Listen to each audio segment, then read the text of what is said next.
This is a Global Tel Link prepaid call from Hansen. an inmate at the Santa Rosa County Sheriff's Office.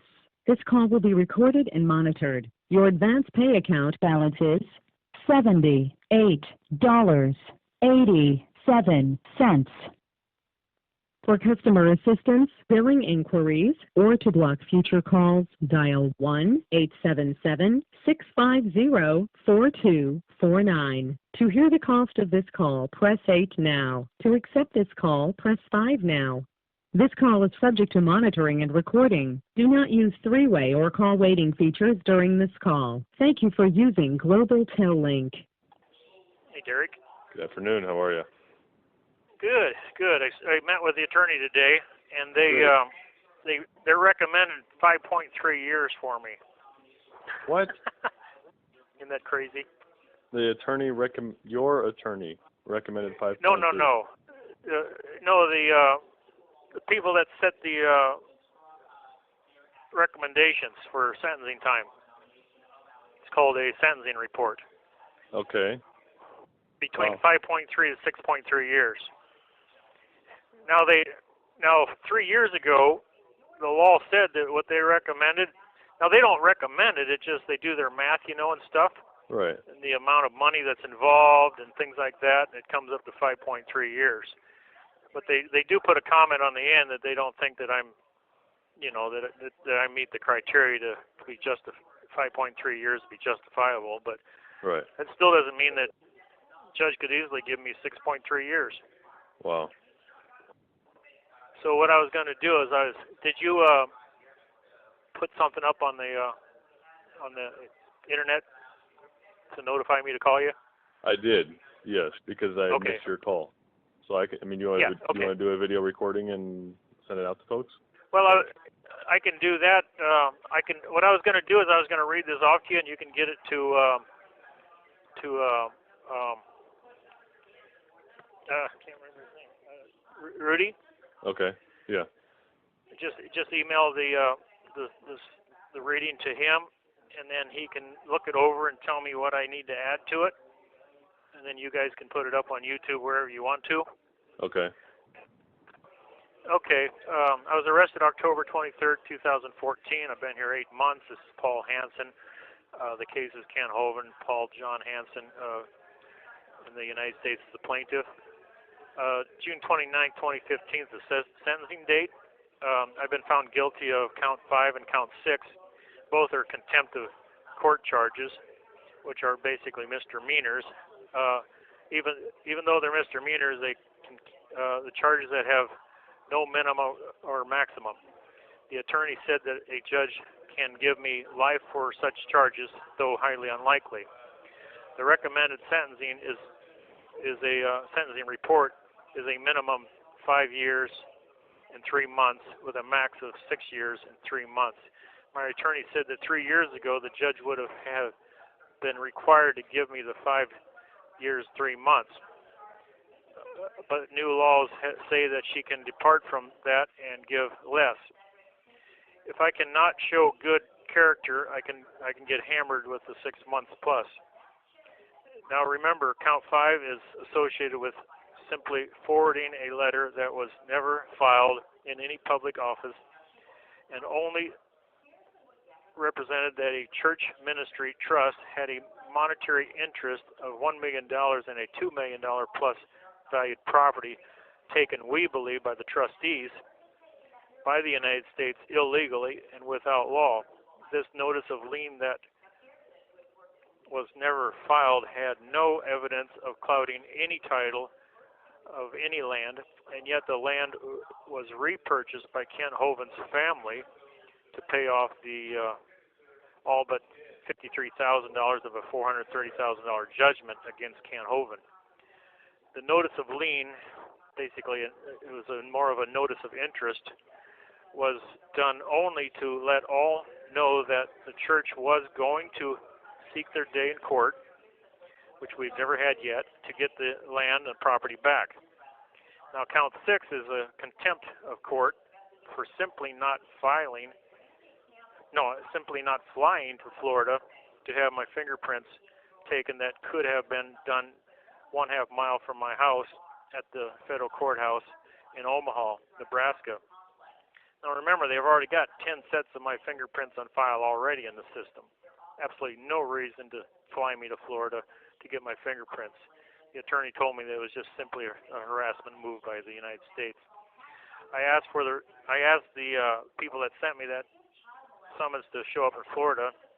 I asked for the written law that they relied upon, that I had a duty to leave Omaha and fly to Florida, and they refused to give me that written law until only after a SWAT team surrounded my house and arrested me and charged me with count 6. Okay, now I get the other paper here. Count 1, 3, and 4 were dismissed after the first trial, only days before the retrial for the hung jury on count 1, 3, and 4. And to count 2, I was found not guilty in the first trial, so that one's completely out of the way. So only count 5 and 6 remained, which are the contempt charges. So I am facing 6+ years, count 5, for forwarding a letter for the church trustees to a title company attorney, a letter that had no evidence of clouding or delaying any sale of the church property, and count 6 for simply asking for the written law that placed a duty on a man on Nebraska soil to fly to Florida without a court order signed by a U.S. court judge. For this reason, I'll ask people who know me in Omaha to send character references, statements, or copies to Klotz's law firm in Florida here as soon as possible, and also original to Judge Rodgers. I only want people that I contact to send these references to. Too many will take away from the 15 or so that I am asking for. So do not write the judge for me unless I ask you to.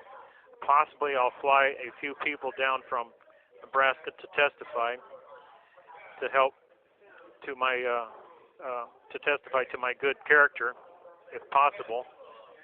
If people wish to donate, go to 2 Peter 3 or contact the host of this YouTube to get funds to fly 1 or 2 people down from Nebraska, hopefully my pastor and maybe a church elder who I am both close to.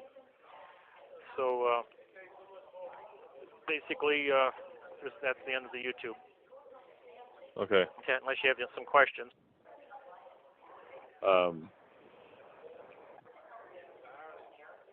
Well, we're trying to digest it. That's what have you spoken to your attorney Klotz and what his thoughts are on that? Yeah, he just doesn't know. You know, they can hammer me with a whole 6 months, 6 years and 3 months if they want. And look what happened to Ken Hovind. He got 10 years for what appears to be not even violating a law that applies to him. Right. So have you been actually found guilty of counts 4 and 6? 5 and 6. Or 5? Yes, that's the only things that I've been found guilty of, 5 and 6, which I didn't even see. An attorney wrote me a letter and notified me that the court has given me an order not to do anything that would cloud a title, or I could be held in civil contempt. So I took that letter to an attorney friend of mine, and I asked him, and I said, "What's civil contempt? I've never heard of that before." And he says, "Well, that just means it's not criminal contempt. You can't face any jail time."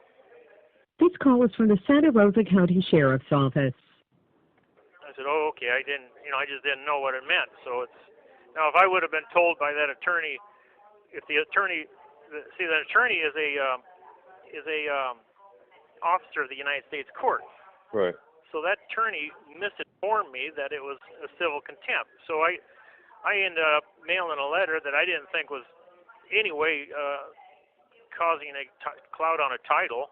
Right. I just simply I was simply asked by the trustees to notify this attorney that we haven't had our day in court yet, and we just think it's prudent to let you guys know that, we're going to exercise our right, our day in court, and I do that.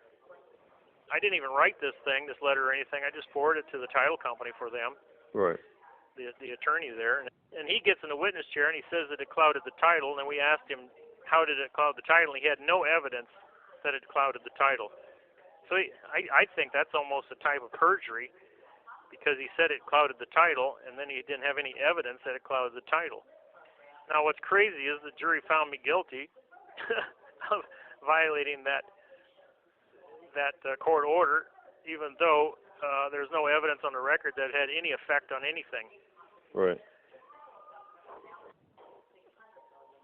So, and then as far as the count 6, that's just simply they wanted to fly me down to Florida and take my fingerprints, even though they had 10 times they've arrested me in Nebraska and got my fingerprints. I mean, they got my fingerprints all over the place. Right. And we don't even know if they've ever used my fingerprints that they took in Florida to do anything with the case. They might have just used the ones that they had on record already. Just crazy. Just Absurd. Crazy. Absurd. Now, I believe that I had a right to due process to challenge if I had a duty to fly to Florida. I didn't tell them I didn't want to fly to Florida, or I wasn't going to. I just simply said, show me the law, and I don't reside on government land. I'm not in no contractual relationship with the United States. So how do they get jurisdiction to pull me away from my jurisdiction into the federal jurisdiction? Most people don't realize there is a distinction between those jurisdictions. Yes. And there should be some type of a court action, a type of extradition, for me to have a duty to fly down there. Especially when they've already got my fingerprints in the system already. Yes. Yes. So do you know anything about the SWAT team or whoever it was that collected you, if you will, originally? Do you know what jurisdiction they were from, or under whose authority they? Yeah, they were U.S. Marshals. U.S. Marshals aided by. Were there any sheriffs? Yeah, they were U.S. Marshals. Were there any sheriffs or any police from your local jurisdiction? City of Omaha Police Department was there too. Authorizing. Probably 5 different. Well, they were just there to help. The U.S. Marshals made the arrest. Okay, but the sheriff who has jurisdiction in that county, in that location, did the sheriff authorize them in some way? City police, you mean? Or city police? I don't know. City police. I don't think the sheriff was involved. City police. Okay. And City of Omaha Police. You were under the jurisdiction of the City of Omaha Police at that point. That's what they believed. But the City of Omaha Police, they have jurisdiction on the City of Omaha property. Right. I wasn't on the City of Omaha property. Okay. Which is any public walkways, roadways, etc. People do not. Yeah, it was in front of my house. There's no evidence that the City of Omaha owned that property.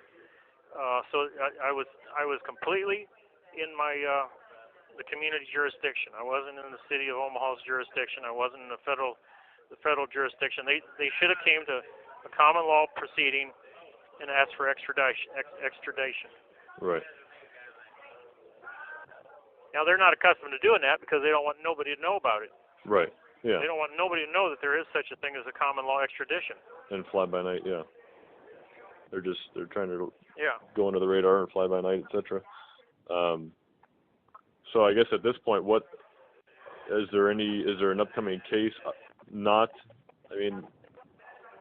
The next case, I understand it, is the judgment You have case. 60 seconds remaining.